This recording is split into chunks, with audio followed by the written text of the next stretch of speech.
अब प्रत्येक समाज में प्रत्येक बुजुर्ग अपने बच्चों को, माता है या पिता, दादा है या दादी जी, वो शिक्षा अच्छी देते हैं, और फिर भी समाज गिर गया। सतर कितना संत जन से भी सत्संग कर रहे हैं, और संतों की कोई कमी नहीं है। वर्तमान में तो विशेष बोलबाला है संतों का, और श्रद्धालुओं की कोई कमी नहीं, और समाज गिरता जा रहा है। किसी का कोई असर नहीं, किसी प्रकार की कोई मर्यादा नहीं रही। इसका कारण ये रहा कि उन संतों की शब्द में शक्ति को नहीं, और उनसे उनके असर नहीं हो सकता उन बच्चों के। वो तो श्रद्धालु हैं, परमात्मा के प्यारे हैं, परमात्मा के इच्छुक हैं, चले जाते हैं, थोड़ी बहुत देर सत्संग अच्छा लगता है, सुन भी लेते हैं, लेकिन बाहर आकर के उनके वही कर्म प्रारंभ हो जाते हैं, क्योंकि न तो उनके कोई कर्म प्रारब्ध के कर्म संस्कार समाप्त होते जिस कारण से उनको सुख हो, ताकि वो बुराइयों से बच सके। पुण्यात्मा, आप जब इस मार्ग से जुड़ जाओगे और सच्चे दिल से आप मोक्ष चाहोगे, आप किसी का बुरा नहीं कर सकते। बुरा करोगे तो आपका डबल होगा, क्योंकि परमात्मा कबीर जी नहीं करेंगे, क्योंकि परमेश्वर ने आपके पाप कर्मों को रोक दिया जो आपको दुखी करेंगे, और वो अभी आपके पाप नाश नहीं करेंगे, क्योंकि वो देखते हैं कि ये कितना चलेगा हमारे साथ, ये काल के पाड़े में फिर ना चला जा।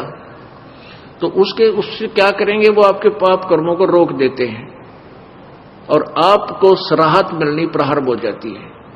कुछ दिनों के बाद आप छोड़ जाते हो, या फिर आप बीच में कुछ थोड़ा बहुत हेरा फेरी करने की चेष्टा करते हो, किसी कोई जो मर्यादा हमने बता रखी है उसके विरुद्ध क्रिया कर देते हो, आपको तुरंत हानि हो जाती है, और फिर आपको समझ में भी आ जाती है कि मैंने ऐसी गलती कर दी, आज मुझे इसलिए हानि हुई, तो दूसरी बार आप वो गलती नहीं करते। और दास ने आपको बताया हुआ है कि जिसका कोई, जैसे हमने मर्यादा आपको बता रखी है, इन मर्यादाओं में रहकर भक्ति करो, आपको न्यारे सुख होंगे, और जो मर्यादा तोड़ देगा उसका नामखंड हो जाएगा, और नामखंड हो जाने से आपको परमात्मा की शक्ति मिलना बंद हो जाएगी। जैसे बिजली का कनेक्शन आपने ले रखा है और वो कनेक्शन कट गया, तब पहले तो आपका पंखा भी चला था, ट्यूब भी जग रही थी, और भी आप सब कार्य कर रहे थे, अपना आटा भी पीस रहे थे, जल भी निकाल रहे थे मोटर तक, फिर वो बंद होगी। क्यों होगी? क्योंकि आपका कनेक्शन कट गया। इसी प्रकार से जिसने उपदेश ले लिया और आखिरी सांस तक मर्यादा निभानी पड़ेगी, मर्यादा में रहो, आपका नाम खंड ना हो, तो आपको परमात्मा की शक्ति का लाभ प्रॉपर मिलता रहेगा। तो ऐसे जब आप मर्यादा खंड कर देते हो, आपका कनेक्शन कट जाता है, तो आपको राहत मिलनी बंद हो जाती है, दुख आ जाते।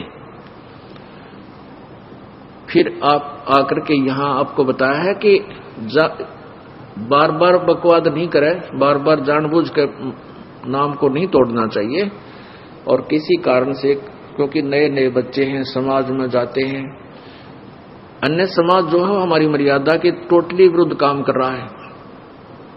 एक परिवार में एक सदस्य नाम लिया और 5 सदस्य आन उपासक है।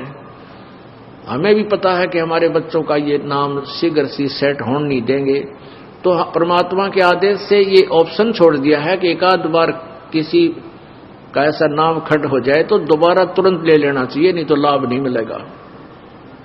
तो अब बहुत से बहन बेटी भाई आते हैं, जी मेरे पर गलती होगी, माफ कर दो, क्योंकि उन्होंने गलती की, उनको दूना दुख हो गया मर्यादा तोड़ते ही, और पहले सुख होने शुरू हो गए थे। कान पकड़ते हैं जी, आगे से कोई कहता जी बीड़ी पी ली मैंने एक दिन और मुझे ऐसी हानि होगी, आगे नहीं पीऊंगा, दोनों कान पकड़ता हूं। अच्छा भाई, आगे गलती ना करना, नाम दोबारा दे देते। फिर बार बार करेगा तो फिर मालिक नहीं सुनेगा तेरी बिल्कुल भी।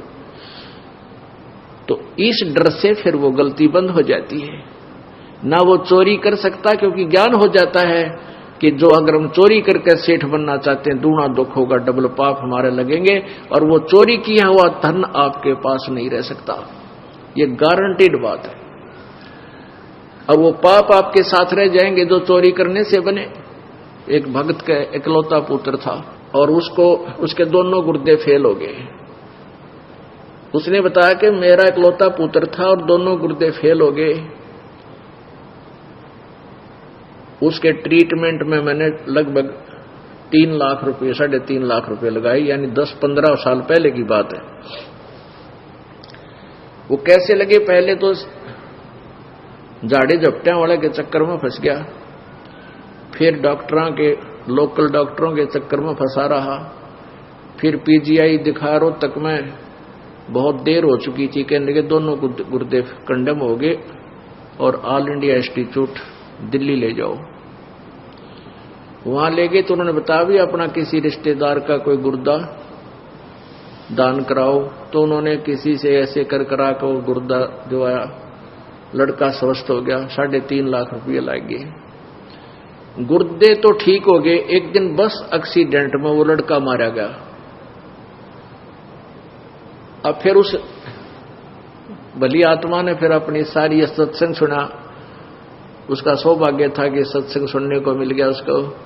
फिर वो फूट फूट कर रोया मेरे पास आके, कहने लगा जी आज का जो सत्संग आपने सुनाया, मैंने ऐसे ही सुनाते हैं भी, जो पाप करते हैं वो पाप तो उनके बैड अकाउंट में लिखे जाते हैं, और जो धन कमाने के लिए जो उन्होंने हथकंडे अपनाए, वो पैसा इकट्ठा किया, वो पैसा नहीं रहेगा, गारंटीड बात है, क्योंकि आपके भाग्य में नहीं है।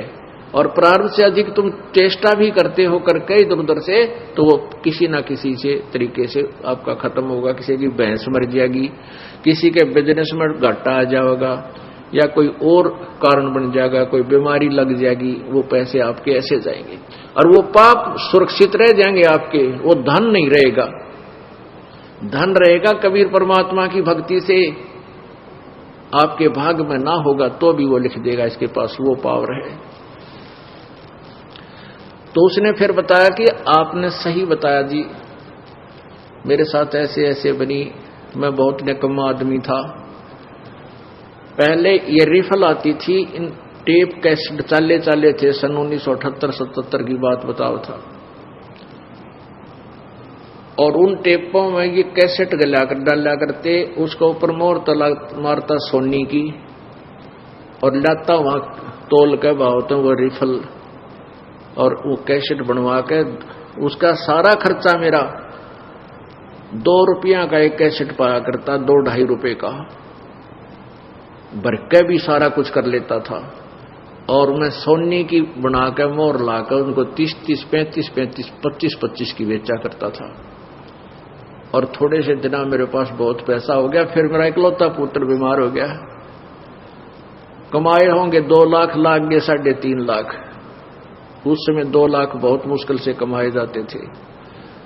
और बेटा भी ना रहा, जिसको सुखी बनाने के लिए मैं ये पाप किया करता था कि मेरा बेटा सुखी रहेगा, कारों में चलेगा, इसके लिए घना धन जोड़ दूं, वो धन रहा ना वो बेटा रहा। तो पुण्यात्माओं, फिर ये परमात्मा की वाणी से आपको डर लगने लग जाएगा, आप पाप नहीं कर सकते।